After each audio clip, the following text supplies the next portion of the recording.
Hello parents, and happy Friday. This week has gone very fast since we were not here Monday and Tuesday. I wanted to give you a quick peek at what's coming home in the green folder today. So we have been learning about and practicing the letter P this week. So here is the packet for the letter P. Wanted to just remind you that these don't have to all be done quickly. You can take your time on these. This first page you can keep at home. It's a good instructional page for the kids on how to make the P's. You might hear them say something about bellies on the P's. We talk about the capital P having a big belly, and then we talk about the small p having a little belly. So you might be hearing that as they're practicing their P's. One thing to note on these practice pages right here, again, if they're a little overwhelmed by this, don't worry. They don't have to do it all at once. It's good sometimes just to do one row at a time.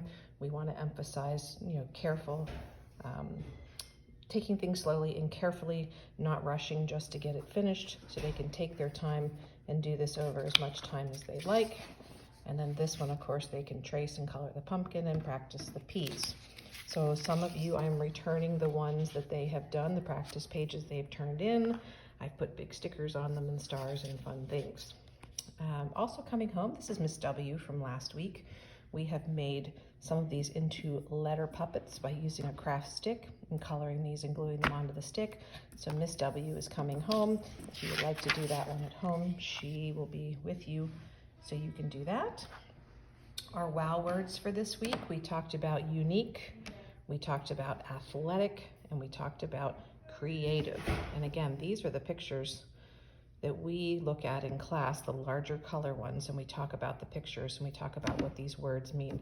Unique was probably our favorite one this week because we read that special book called Elmer and the kids loved it. Also coming home, this was their apple shred art that they did a few weeks ago. So we are done hanging that in the classroom. It's coming home to you. We will also be sending home their large fall trees today. We'll be handing those to you so we don't have to fold them up. This is also coming home. This is a fun little newspaper on owls. This one does not need to come back. We're actually going to read this one as a class today, and we're going to be making owls today in class. So this is a fun one that you can keep at home. And then we have just a little something from the local community about a pumpkin painting in the Mary Roberts Reinhardt Park, which is over in Osborne.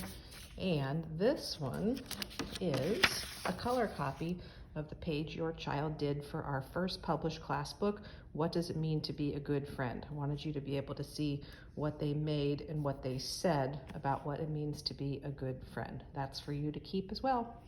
All right, thank you so much, parents. Have a wonderful weekend.